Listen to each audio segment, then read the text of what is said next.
بسم اللہ الرحمن الرحیم۔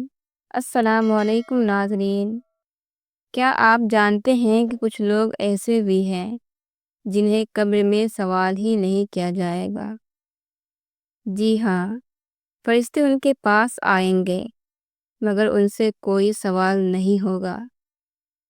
آخر یہ خوش نصیب کون ہے؟ آئیے جانتے ہیں۔ نابالغ بچوں سے قبر میں سوال نہیں ہوگا، کیونکہ شریعت نے انہیں مکلف نہیں بنایا۔ قرآن میں فرمایا گیا، لا یکلف اللہ نفسا الا وسعها۔ حدیث شریف میں نبی کریم صلی اللہ علیہ وآلہ وسلم نے فرمایا، قلم 3 سے اٹھا لیا گیا ہے، بچے سے جب تک بالغ نہ ہو، سوئے ہوئے سے جب تک جاگ نہ جائے، اور مجنون سے جب تک عقل مند نہ ہو۔ ایک عورت نے حضور صلی اللہ علیہ وآلہ وسلم سے عرض کیا، یا رسول اللہ، اگر میرا بچہ چھوٹا فوت ہو جائے تو کیا ہوگا؟ آپ صلی اللہ علیہ وآلہ وسلم نے فرمایا، قیامت کے دن یہ بچے اپنی ماں کا دامن پکڑ کر جنت میں لے جائیں گے۔ یہ اللہ کی عدل و رحمت ہے کہ وہ ننھے بچوں سے سوال نہیں کرے گا، بلکہ انہیں ماں باپ کے لیے شفاعت کا ذریعہ بنائے گا۔ شادی سچائی ایمان کی بنیاد ہے۔ جو بندہ اپنی زندگی میں سچائی پر قائم رہتا ہے، اس پر قبر کے سوال یا تو آسان ہو جاتے ہیں یا بالکل اٹھا لیے جاتے ہیں۔ نبی کریم صلی اللہ علیہ وآلہ وسلم نے فرمایا، سچائی نیکی کی طرف لے جاتی ہے اور نیکی جنت کی طرف لے جاتی ہے۔ آدمی سچ بولتا رہتا ہے حتیٰ کہ وہ اللہ کے نزدیک صدیق لکھ دیا جاتا ہے۔ حضرت کعب بن مالک رضی اللہ تعالیٰ عنہ کا مشہور واقعہ غزوہ تبوک میں پیش آیا، جب انہوں نے جھوٹ بولنے کے بجائے حضور صلی اللہ علیہ وآلہ وسلم سے صاف سچ بیان کر دیا۔ نتیجہ یہ نکلا کہ اللہ تعالیٰ نے ان کی توبہ قبول فرمائی اور قرآن میں ان کا ذکر اتر گیا۔ یہ سچائی کی وہ برکت ہے جو قبر اور آخرت تک ساتھ دیتی ہے۔ جمعہ کے دن یا رات وفات پانے والا۔ جمعہ کا دن سید الایام ہے۔ نبی کریم صلی اللہ علیہ وآلہ وسلم نے فرمایا، جمعہ دنوں کا سردار ہے اور اللہ کے نزدیک سب سے بڑا دن ہے۔ اور فرمایا، جو شخص جمعہ کے دن یا جمعہ کی رات فوت ہوتا ہے، اللہ تعالیٰ اسے قبر کے عذاب سے محفوظ رکھتا ہے۔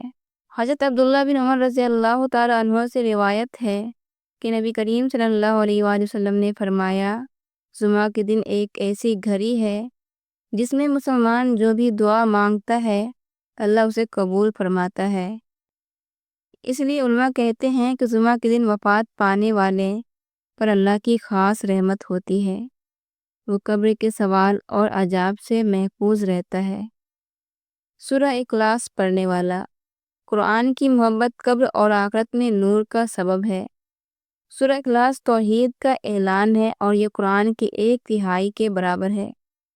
نبی کریم صلی اللہ علیہ وآلہ وسلم نے فرمایا، اللہ تعالیٰ کو یہ سورہ اتنی محبوب ہے کہ جو اسے محبت کے ساتھ پڑھتا ہے اللہ اسے جنت میں داخل کرے گا۔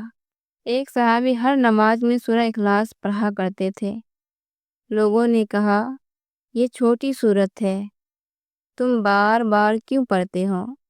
انہوں نے کہا، مجھے اس میں رب کی صفت رحمان کی یاد آتی ہے، اس لیے یہ مجھے محبوب ہے۔ جب یہ بات نبی کریم صلی اللہ علیہ وآلہ وسلم تک پہنچی تو آپ صلی اللہ علیہ وآلہ وسلم نے فرمایا، اس کی محبت اسے جنت میں داخل کرے گی۔ ایسا شخص جب قبر میں جائے گا تو قرآن کا نور اس کے لیے ڈھال بنے گا۔ شہید شہادت اسلام کا سب سے اعلیٰ رتبہ ہے۔ نبی کریم صلی اللہ علیہ وآلہ وسلم نے فرمایا، شہید کے 6 فضائل ہیں۔ اس کا پہلا قطرہ خون گرنے سے اس کے گناہ معاف ہو جاتے ہیں، اسے قبر کے عذاب سے بچا لیا جاتا ہے، قیامت کے دن اسے عذاب قبر کا خوف نہیں ہوگا، اسے ایمان کی خلعت پہنائی جائے گی، حور العین سے شادی کرائی جائے گی اور 70 رشتہ داروں کے لیے شفاعت کرے گا۔ یہ مقام صرف خوش نصیب لوگوں کو ملتا ہے جو اللہ کی راہ میں جان دیتے ہیں۔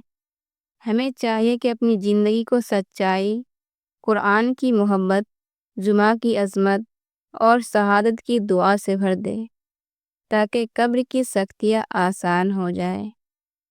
اے اللہ، ہمیں ایمان پر زندگی عطا فرما، ایمان پر موت دے اور قبر کو ہمارے لیے جنت کا باغ بنا دے۔ آمین یا رب العالمین۔